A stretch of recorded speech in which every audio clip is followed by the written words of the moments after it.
बरसों से रिश्ता तोड़ चुके मामा जी का अंजलि और मुकेश के घर आना उनकी बेचैनी का कारण बन गया। आखिर उनके अतीत का वह कौन सा सच था जिस पर बड़ा पर्दा मामा जी किसी भी पल उठा सकते थे। अंजलि ने सुबह उठते ही मुकेश को बताया कि रात जब वह सो चुके थे तो मामा जी का फोन आया था कि वह कल घर आ रहे हैं। मुकेश यह जानकर हैरान हो गया। सालों पहले जिस मामा जी ने उससे रिश्ता तोड़ लिया था वे अचानक यहाँ क्यों आ रहे हैं? क्या उन्हें हमसे कोई काम है या उनके दिमाग में फिर से कोई टूटे हुए रिश्तों को जोड़ने की बात आ गई? इसी उधेड़-बुन में पड़ा वह अतीत की यादों में खो गया। मुकेश को याद आ गया कि जब इंजीनियरिंग का कोर्स करने के लिए उसे दिल्ली जाना पड़ा था तो मम्मी पापा ने हॉस्टल में रखने के बदले उसे मामा जी के यहाँ रखना ज़्यादा बेहतर समझा था। उस समय मामा जी की शादी को 2 साल ही बीते थे। उनका एक बच्चा ही था। मुकेश ने इंजीनियरिंग पास कर ली थी। उसकी भी शादी हो गई। अब तक मामा जी के 3 बच्चे हो चुके थे, जबकि मुकेश के शादी के 5 साल बाद तक कोई भी बच्चा नहीं हुआ और मामी अगले बच्चे की तैयारी में थी। मुकेश एक बच्चे को गोद लेना चाहता था और मामा जी चाहते थे कि उनके आने वाले बच्चों को वह गोद ले ले। मामा के इस प्रस्ताव में मुकेश के माता पिता की भी सहमति थी, लेकिन मुकेश व अंजलि इस पक्ष में नहीं थे कि मामा के बच्चों को गोद लिया जाए। इस बात को लेकर मामा और भांजे के बीच का रिश्ता जो टूटा तो आज तक मामा ने कभी अपनी शक्ल उनको नहीं दिखाई।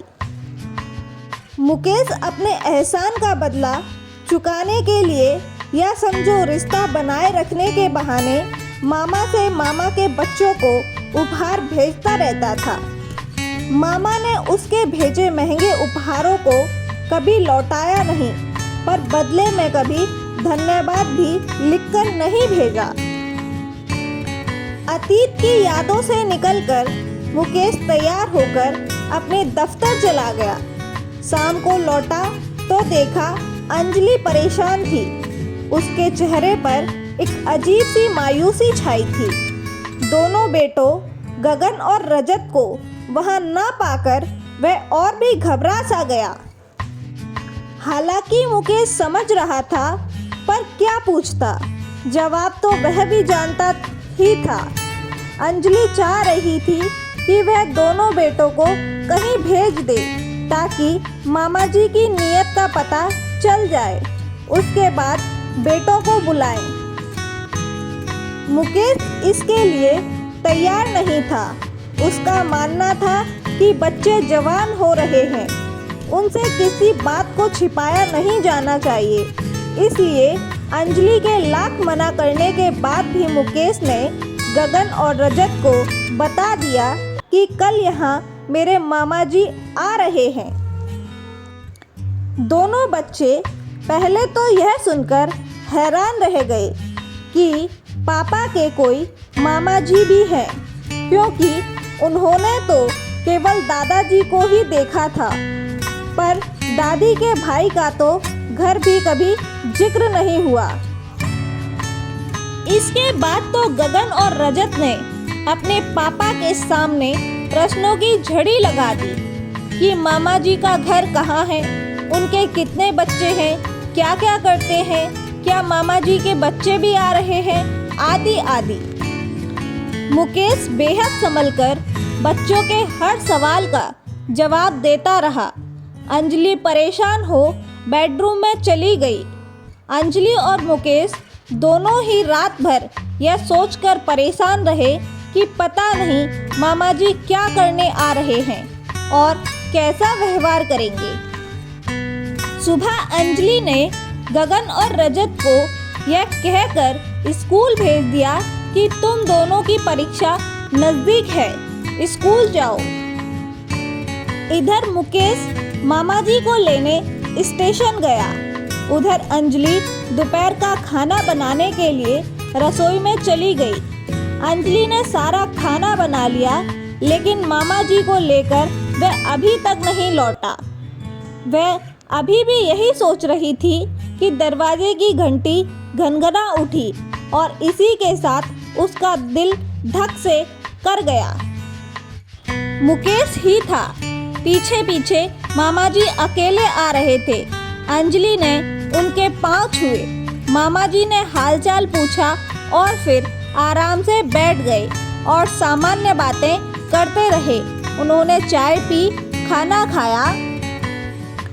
कोई लड़ाई वाली बात ही नहीं, कोई शक की बात नहीं लग रही थी। ऐसा लगा मानो उनके बीच कभी कोई लड़ाई थी ही नहीं। अंजलि जितना पहले डर रही थी, उतना ही अब वह निश्चिंत हो रही थी। खाना खाकर बिस्तर पर लेटते हुए मामा जी बोले, पता नहीं क्यों कुछ दिनों से तुम लोगों की बहुत याद आ रही थी। जब रहा नहीं गया तो बच्चों से मिलने चला आया। सोचा इसी बहाने यहाँ अपने राहुल के लिए लड़की देखनी है, वह भी देख आऊँगा। फिर हंसते हुए बोले, आधा दर्जन बच्चे हैं, अभी से शादी करना शुरू करूँगा, तभी तो रिटायर होने तक सबको निपटा पाऊँगा। अंजलि ने देखा कि मामा जी की बातों में कोई बैर भाव नहीं था। मुकेश भी अंजलि को देख रहा था, मानो कह रहा हो, देखो हम बेकार ही इतने डर रहे थे। अरे तुम्हारे दोनों बच्चे कहाँ हैं? क्या नाम है उनके? गगन और रजत। मुकेश बोला, स्कूल गए हैं, वे तो जाना ही नहीं चाह रहे थे। कह रहे थे मामा जी से मिलना है, इसलिए कार से गए हैं ताकि समय से घर आ जाए। अच्छा, तुमने अपने बच्चों को गाड़ी भी सिखा दी, वेरी गुड। मेरे पास तो गाड़ी है ही नहीं, बच्चे सीखेंगे क्या? शादियाँ कर लूँ यही गनीमत है। मैं तो कॉन्वेंट स्कूल में भी बच्चों को नहीं पढ़ा सका। अगर तुम मेरे एक को भी पढ़ा। मामा जी इतना कहकर रुक गए, पर अंजलि और मुकेश का हंसता चेहरा बुझ सा गया। अंजलि वहाँ से उठकर बेडरूम में चली गई। कब आ रहे हैं बच्चे? मामा जी ने बात पलट दी। आने वाले होंगे। मुकेश इतना ही बोले थे कि घंटी बज उठी। अंजलि दरवाजे की तरफ लपकी। गगन रजत थे। मामा जी आ गए। दोनों ने अंदर कदम रखने से पहले माँ से पूछ लिया और कमरे में कदम रखते ही पापा के साथ एक अजनबी को बैठा देखकर उन्हें समझते देर नहीं लगी कि यही मामा जी हैं। नमस्ते मामा जी। दोनों ने उनके पैर छू लिए। मुकेश ने हंसकर, मामा जी मेरे बेटे गगन और रजत हैं। वाह, कितने बड़े लग रहे हैं। दोनों कद में बाप से ऊंचे निकल रहे हैं और शक्लें भी इनकी कितनी मिलती हैं। इसके आगे मामा जी नहीं बोले। मामा जी, मैं आपके लिए आइसक्रीम लाया हूँ। मम्मी, ये लो ब्रिक। गगन ने अंजलि को ब्रिक पकड़ा दी। अच्छा, तुम्हें कैसे पता कि मामा जी को आइसक्रीम अच्छी लगती है? मुकेश ने पूछा। पापा, आइसक्रीम किसे अच्छी नहीं लगती? गगन बोला। अंजलि ने सबको प्लेटों में आइसक्रीम पकड़ा दी। उसके बाद मामा जी ने दोनों बच्चों से पूछना शुरू किया कि कौन सी क्लास में पढ़ते हो, क्या क्या पढ़ते हो, किस स्कूल में पढ़ने जाते हो, वहाँ क्या क्या खाते हो। बस मामा जी, अब आप आराम कर लें। अंजलि ने उठते हुए कहा।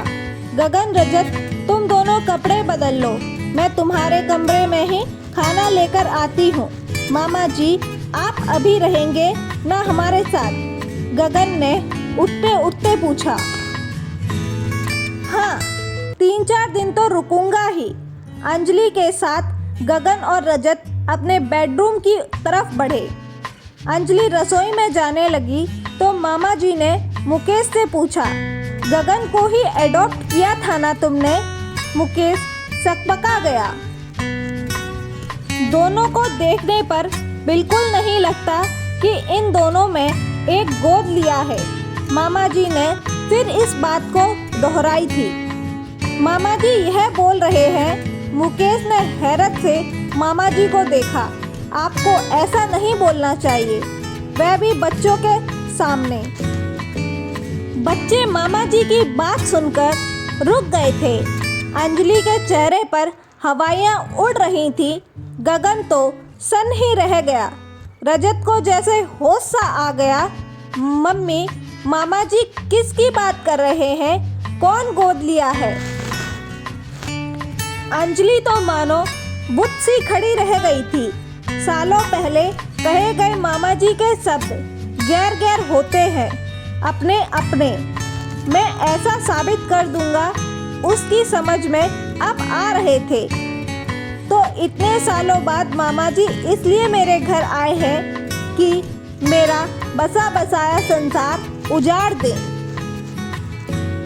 गगन अभी तक खामोश मामा जी को देख रहा था। अंजलि को जैसे होश आ गया हो। कुछ नहीं बेटे, किसी और गगन की बात कर रहे हैं। तुम अपने कमरे में जाओ। मुकेश के पांव जड़ हो रहे थे। अरे अंजलि बेटे, तुमने गगन को बताया नहीं कि इसको तुम अनाथालय से लाई थी? उसके बाद रजत पैदा हुआ था। मामा जी रहस्यमय मुस्कान के साथ बोले। क्या कह रहे हैं मामा जी? मुकेश विचलित होते हुए बोला। देखो मुकेश, आज नहीं तो कल किसी न किसी तरह गगन को सच का पता चल ही जाएगा। तो फिर तुम क्यों छुपा रहे हो इसको? गगन जहाँ खड़ा था वहीं बुत की तरह खड़ा रहा, पर उसकी आंखें भर आईं क्योंकि मम्मी पापा भी मामा जी को चुप कराने की कोशिश कर रहे थे। यानी वह जो कुछ कह रहे थे वह सच। रजत हैरान परेशान सबको देख रहा था। गगन पलटकर अपने बेडरूम में चला गया। रजत उसके पीछे पीछे चला आया। पूरे घर का माहौल पल भर में बदल गया था। कपड़े बदलकर गगन सो गया। उसने खाना भी नहीं खाया। मम्मी, गगन रोए जा रहा है। आज वह दोस्तों से मिलने भी नहीं गया। पहले कह रहा था कि मुझे एक पेपर लेने जाना है। अंजलि की हिम्मत नहीं हुई गगन से कुछ भी पूछे।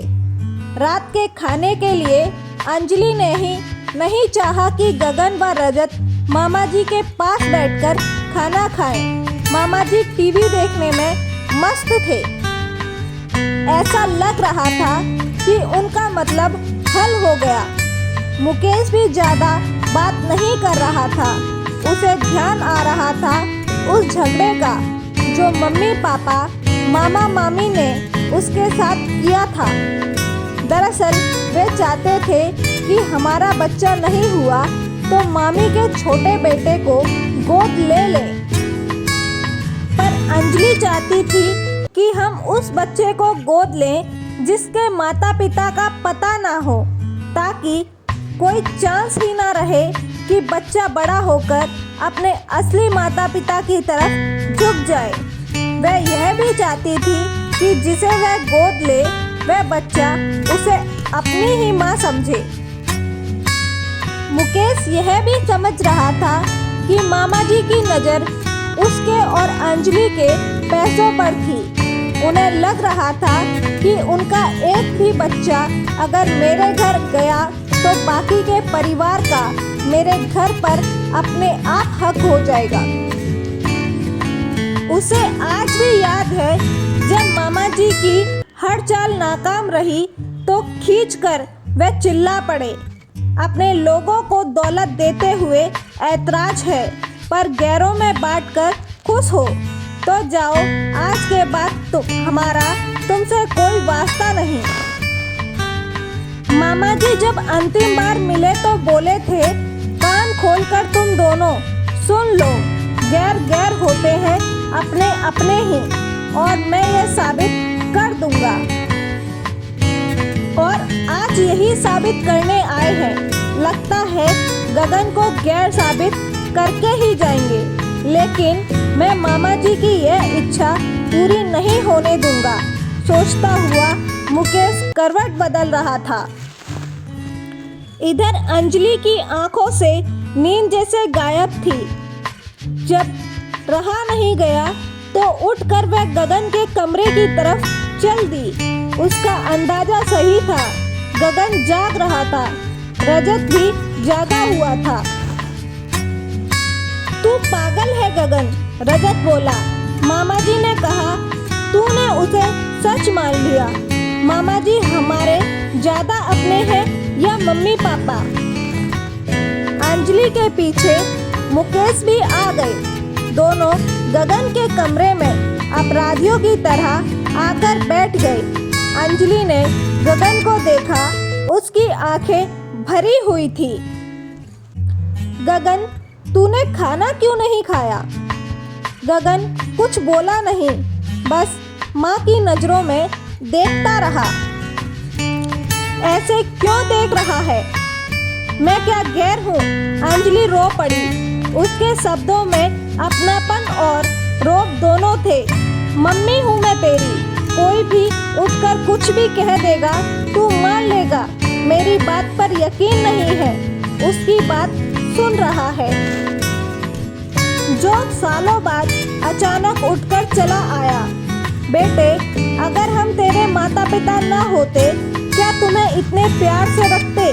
क्या तुम्हें कभी महसूस हुआ कि हमने तुम्हें रजत से कम चाहा है? अंजलि के आंसू रुक ही नहीं रहे थे। फिर मुकेश की तरफ देखकर बोली, तुम्हारे मामा को किसी का बसता घर देख खुशी नहीं होती। कहीं भी उल्टी सीधी बातें बोलने लगते हैं, मालूम नहीं कब जाएंगे। गगन नजरें झुकाए आंसू टपकाता रहा। उसका चेहरा बन बिगड़ रहा था। उसे समझ नहीं आ रहा था कि ये अचानक तूफान कहाँ से आ गया। कभी सपनों में भी नहीं ऐसा सोचा था कि जीवन में इस तरह के किसी तूफान का सामना करना पड़ेगा। बेटे, मैं कभी तुम्हें नहीं बताता, पर आज स्थिति ऐसी है कि बताना ही पड़ेगा। मुकेश ने कहा, अगर हम तुम्हें पराया जानते तो मैं अपनी वसीयत में सारी प्रॉपर्टी, बैंक बैलेंस, सब कुछ तुम तीनों के नाम ना करता। और मैंने भी अपनी वसीयत में अपने हिस्से की सारी प्रॉपर्टी तुम दोनों के नाम कर दी है, ताकि कभी भी झगड़ा ना हो सके। हमारे किसी बेटे का अगर कभी दिल बदल भी जाए तो कानूनी फैसला ना बदले। अंजलि बोली, तुम मामा जी की बातों पर ध्यान मत दो बेटे। गगन खामोशी से दोनों की बात सुन रहा था। उसे लगा कि अगर वह कुछ भी बोला तो सिर्फ रुलाई की बहार आएगी।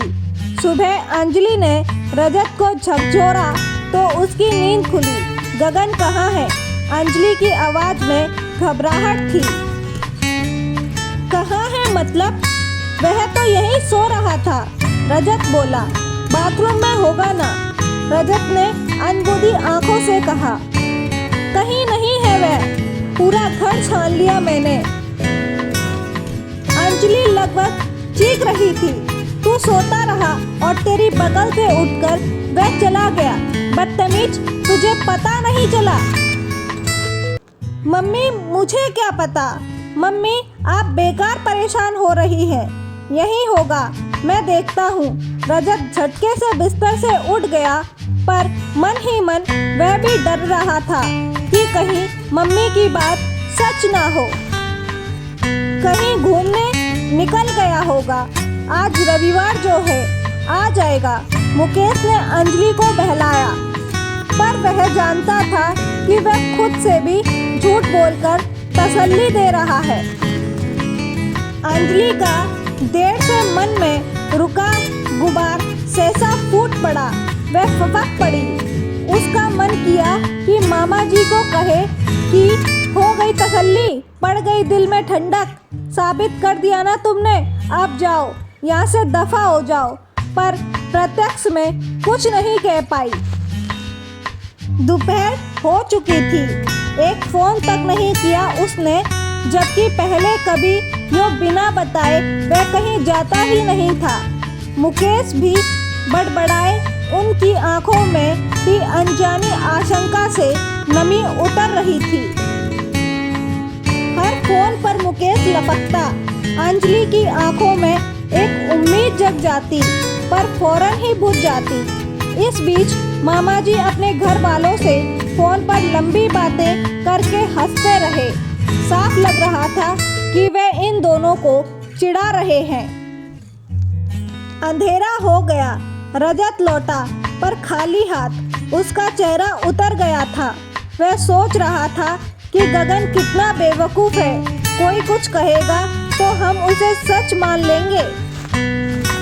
तभी मामा जी की आवाज़ सुनाई दी, आजा आजा मेरे बेटे, आजा बैठ। अंजलि, मुकेश और रजत बाहर के दरवाजे की तरफ लपके। गगन मामा जी के पास बैठा रहा था। कहाँ रहा सारा दिन, कहाँ घूम के आया, पानी पिएगा? अंजलि बेटे, इसे पानी दे, थका हारा आया है। मामा की आवाज़ में चटकारे लेने वाला स्वर था। अंजलि तेजी से गगन की तरफ आई और उसे बाँह से पकड़कर मामा जी के पास से हटा दिया। कहाँ गया था? अंजलि चीखी थी। बता के क्यों नहीं गया? ऐसे जाते हैं क्या? और गुस्से से भरकर उसे थप्पड़ मारने लगी और फिर फपक कर रो पड़ी।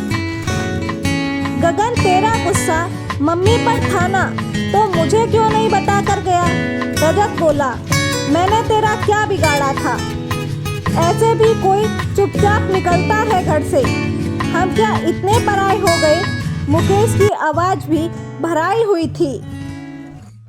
सभी की दबी संवेदनाएं फूट पड़ी थी। मामा जी, आप कुछ कह रहे थे, कहिए ना। गगन ने अपने आंसू पोंछे, पर अंजलि ने पीछे से गगन को खींच लिया। पागल सी हो गई थी अंजलि। कुछ नहीं कह रहे थे। तू जा अपने कमरे में, जो कुछ सुनना है मुझसे सुन। मैं तेरी माँ हूँ, ये तेरे पिता हैं और ये तेरा भाई। मुकेश अंजलि को पकड़ रहा था। मामा जी, आप कह रहे थे मैं इनका गोद लिया हुआ बेटा हूँ, है ना? नहीं, तुम मेरे बेटे हो। अंजलि ने गगन को जोर से झटक दिया।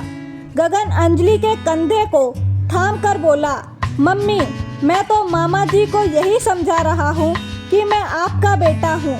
मम्मी, अपने पैदा किए बच्चे तो हर कोई पालता है, पर एक अनाथ बच्चे को इतना ढेर सारा प्यार देकर तो शायद ही कोई औरत पालती होगी। उससे बड़ी बात तो यह है कि आपने रजत और मुझ में कोई फर्क नहीं रखा, तो मैं क्यों मानूं मामा जी की बात? आप ही मेरी माँ है। गगन ने अंजलि को अपनी बाहों में समेट लिया और मामा जी से कहा, मामा जी, आपने क्या सोचा था कि मुझे जब पता चलेगा कि मैं अनाथ आश्रम से लाया गया हूँ तो मैं अपनी असली माँ को ढूंढने निकल पड़ूंगा? मामा जी, क्यों ढूंढूं? मैं उस औरत को जिसको मेरी ज़रूरत ही कभी नहीं थी। उसने मुझे पैदा करके मुझ पर एहसान नहीं किया, बल्कि मम्मी पापा ने मुझे पाला पोसा, मुझे नाम दिया, मुझे भाई दिया, मुझे एक घर दिया, समाज ने मुझे एक जगह दी। इनका एहसान मान सकता हूँ मैं, वरना आज मैं सड़ रहा होता किसी अनाथ आश्रम में, मैले कुचैले कमरे में। रजत ने खुशी से गगन का हाथ दबा दिया। मुकेश ने गगन के सिर पर हाथ फिराया। अंजलि, मुकेश और रजत की आंखों में आंसू छलक आए। सबने तीखी नजरों से मामा जी को देखा। अंजलि तो नहीं बोली, पर मुकेश से रहा नहीं गया। बोले, क्यों मामा जी, आप तो गैर को गैर साबित करने आए थे ना, और आप तो मेरे अपने थे, तो आपने गैरों से दुश्मनी क्यों निभाई? गगन अंजलि के गले से लिपट गया। अंजलि के आंसू फिर निकल आए। अंजलि जानती थी कि अब उसे मामा जैसे किसी व्यक्ति से डरने की कोई ज़रूरत नहीं है। अब सच में उसके दोनों बेटे अपने ही हैं। दोस्तों, अगर आप सभी को यह वीडियो पसंद आई हो तो कृपया इस वीडियो को अपने प्रियजनों के साथ साझा करना ना भूलें। साथ ही चैनल को सब्सक्राइब और वीडियो को लाइक अवश्य करें। धन्यवाद।